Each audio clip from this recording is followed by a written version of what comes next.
Back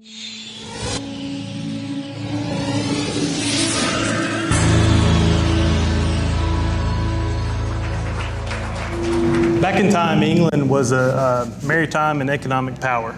They understood that controlling the waterways was an essential part of how they would actually end up gathering land and also new territories. And so then we had a shift where we went from airways, and the U.S. was big on this, where we understood that air superiority was an important concept. We shifted to space with its challenges, and now we're at what they call the cyberspace domain. This is a big game changer. And in that, the cyberspace, one can say it's kind of like the virtual domain within the electromagnetic spectrum. And certain countries like China and India are already gathering their resources so that they can be advanced and be a leader in the cyber domain. So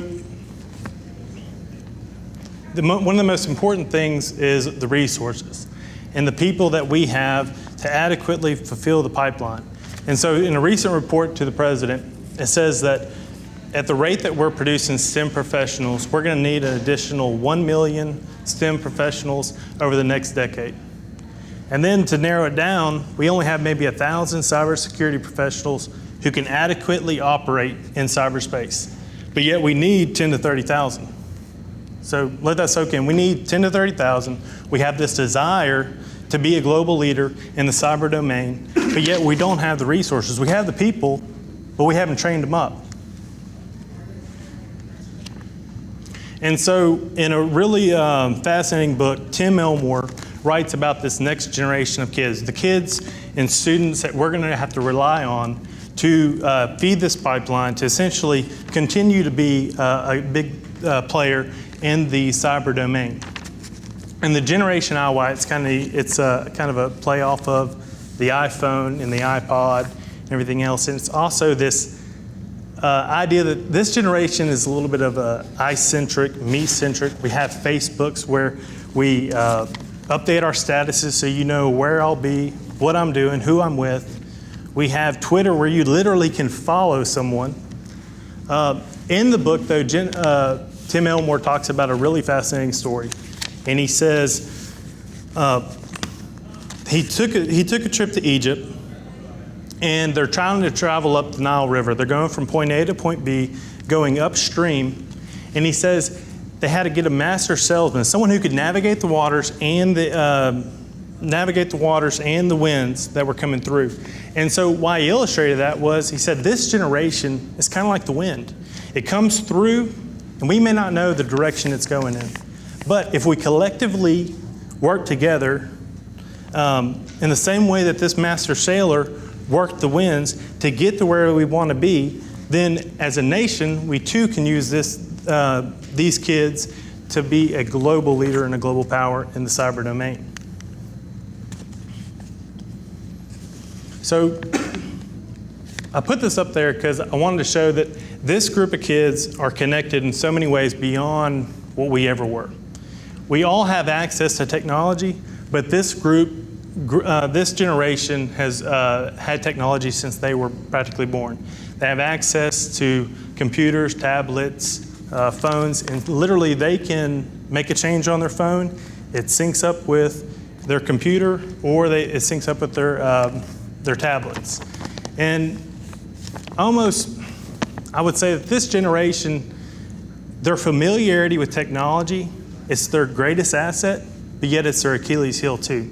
So when it gets along to it, we've got all these positives, but because they're so dependent on technology, there's sometimes that text messaging may take the place of a natural conversation, which can help later on in a business setting. And so we got to understand this group of kids before we get into it. And I'm not going to pretend to be a teacher or an educator, but I had a conversation with a teacher, and she said, if you took a student from the past and you took them out of the school and you put them into a school today, and you ended up putting them in that classroom, there's really not much that student's going to recognize. But one thing they would recognize is the classroom itself and how we teach. it's still very siloed in the way that we'll go and only teach math, we'll only teach science.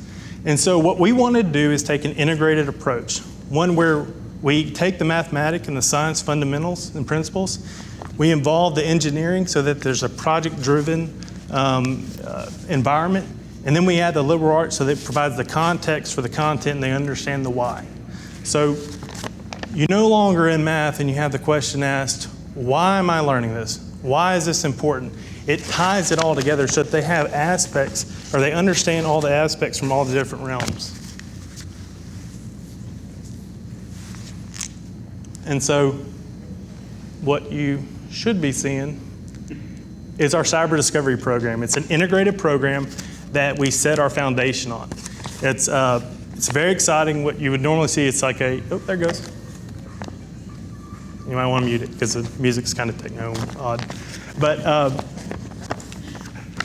anyways, the kids are on the computers. They're in the final cyber challenge, and they have robots that are collecting marbles as their final challenge. And so what you don't see, though, and wouldn't see anyways, leading up to it, we bring in high school teachers to do professional development, and they learn the curriculum and what we're doing in that integrated program. Then later on, we come back, we bring those same high school teachers, we mix them in with high school or university faculty and bring groups and teams of students. And so you have this really neat collaboration of these different dynamic in these groups. Well, it probably, it's still buffering. So where'd I go? Oh, but Cyber Discovery, it's an interactive, project-driven learning environment where these kids, oh, there it goes. But where these kids, they're going to learn about robotics, computer programming, architecture. They're going to learn about technical writing and cyber ethics. And so what we do, we thread in 3 different threads. We have a cryptology thread, an engineering thread, and then a liberal arts thread. And all this is meant to do is provide the context so they understand, they have the real projects behind it. And they love it. They're so geeked out about it that now what we did, so this program, we can only offer to so many students. But the neat thing is these teachers will go back in and now they actually can teach it in their classrooms. And so they're really excited about it. The kids, I just got done delivering a lot of the Bobots is what that is. The Parallax Bobot is what we use as our microcontroller and our platform to learn the computer programming. And we also have them where they're, believe it or not, writing creative essays and technical writing on how this technology, past, present, future, can impact their lives and society. So let's go ahead and we'll get off that. NYSERC is our National Integrated Cyber Education Research Center. We stood this up not too long ago, and with the Department of Homeland Security, we have a grant to carry out a lot of the initiatives that we put together.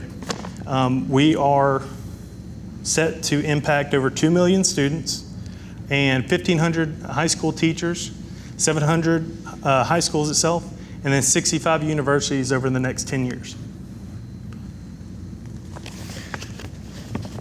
And so this is our whole menu of items, what we've come up with so that we can engage students and ultimately fulfill this pipeline that I talked about. Because at the end of the time, our end goal, we want to have more kids going into STEM fields, the sciences, the technologies, engineering and mathematics, so that we can continue to stay a global leader and dominant in the cyber domain.